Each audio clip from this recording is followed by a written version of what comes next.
தமிழ்நாட்டுல ஆனைமலை பக்கத்துல ஒரு மயானத்துல படுத்த கோலத்துல ஒரு அம்மன் இருக்காங்க. தங்களுக்கு அநீதி நடந்தா மக்கள் அவங்க கிட்ட நீதி கேட்டு மிளகாய் அரைச்சு பூசுறாங்க. 17 அடி அந்த அம்மனோட பிரம்மாண்டமான சிலையோட நீளம். இந்த அம்மன் படுத்த கோலத்துல, அதாவது சயன கோலத்துல இருக்காங்க, அதுவும் ஒரு மயானத்துல. இந்த இடமும் இந்த தோற்றமும் தான் அம்மனோட சக்திக்கு ஆதாரம்னு மக்கள் ஆழமா நம்புறாங்க.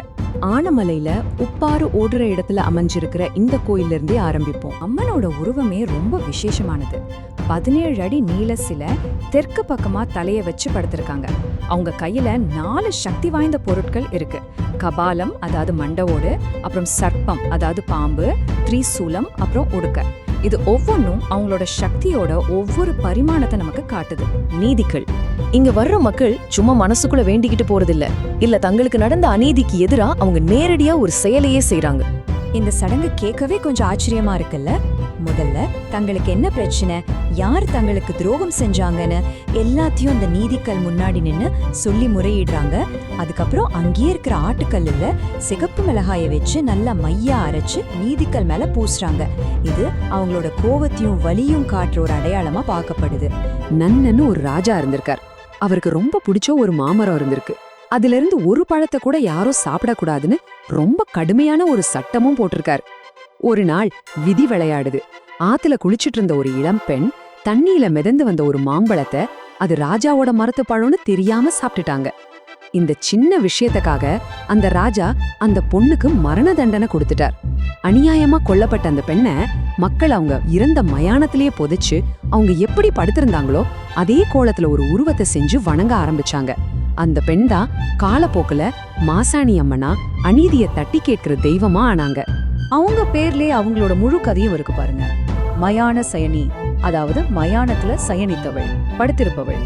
இந்த பேர் தான் கொஞ்சம் கொஞ்சமா மருவி இன்னைக்கு நாம சொல்ற மாசாணி அம்மனாச்சு. பலவிதமா நேர்த்தி கடன் செலுத்துறாங்க. சிலர் புடவை, எண்ணெய், தாலி மாதிரியான பொருட்களை காணிக்கையா கொடுக்கறாங்க. இன்னும் சிலர் உடலை வருத்திக்கிட்டு அங்க பிரதட்சணம் பண்றாங்க, தீ மிதிக்கிறாங்க, முடியெடுக்கிறாங்க. குழந்தை இல்லாதவங்க குழந்தை வரம் கேட்டு மரத்துல தொட்டில் கட்டுறாங்க. இன்னும் சிலர் ஆடு கோழிய பலி கொடுக்கறதாவும் வேண்டிக்கிறாங்க. ஒவ்வொருத்தரோட வேண்டுதலுக்கும் அதை நிறைவேற்றுற விதமும் தனித்துவமா இருக்கு. இதுல ஒரு முக்கியமான விஷயத்த நம்ம புரிஞ்சுக்கணும். குறிப்பா இந்த தீ முதிக்கிறது, அதாவது குண்டம் இறங்குறது மாதிரியான ரொம்ப கடுமையான நேர்த்தி கடன்களை பக்தர்கள் அவங்களாவே முடிவு பண்ணி செய்யறது இல்லையா.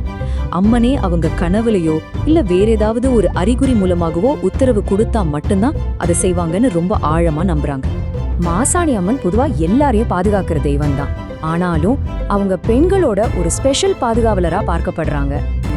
குழந்தை இல்லாதவங்களுக்கு பச்சிலம் மருந்துன்னு ஒரு ஸ்பெஷல் பிரசாதம் கொடுக்குறாங்க. கண் திருஷ்டி, கெட்டது ஏதோ நம்மள அண்டாம இருக்க கருப்பு கயிறு கட்டி விடுறாங்க. ஏன் பெண்களுக்கு மாதவிடாய் காலத்துல வர்ற வலிக்கு கூட எலுமிச்சை மாலை சாத்தி நெய் விளக்கேத்தி வேண்டிக்கிட்டா போதும் வலி குறையும்னு ஒரு நம்பிக்கை இருக்கு. பெண்களோட ஒவ்வொரு சின்ன சின்ன பிரச்சனைக்கு கூட இங்க ஒரு ஆன்மீக தீர்வு காத்துட்டு இருக்கு. அவங்களோட அந்த உக்ரம் எதையாவது அழிக்கிறதுக்கு இல்ல, அது நல்லவங்கள பாதுகாக்கிறதுக்கான ஒரு கவசம் மாதிரி. தீய சக்திகளை பார்த்தா கோபப்படுறது ஒரு அம்மா தன் குழந்தைய பாதுகாக்க வர்ற கோபம் மாதிரி தானே சொல்லலாம். அவங்க ஏன் உக்ர ரூபத்துல இருக்காங்கன்னா, தீய சக்திகள் அவங்கள பார்த்து பயந்து ஓடணுங்கிறதுக்காக தான். மயானத்திலேயே இருக்கிறதுக்கு காரணம் கெட்ட சக்திகளை அது உருவாகிற இடத்திலேயே அடக்கி வைக்கிறதுக்கு தான். இதனால பக்தர்கள் அவங்கள பார்த்து பயப்படுறதுக்கு பதிலா தங்களுக்கு ஒரு தைரியமும் ஒரு பெரிய பாதுகாப்பும் கிடைச்ச மாதிரி உணர்றாங்க. அவங்களோட இந்த உக்ரமான சக்திக்கு மரியாதை செய்யற விதமா தான் சில சமயம் விலங்கு பலி மாதிரியான சடங்குகளும் இங்க நடக்குது.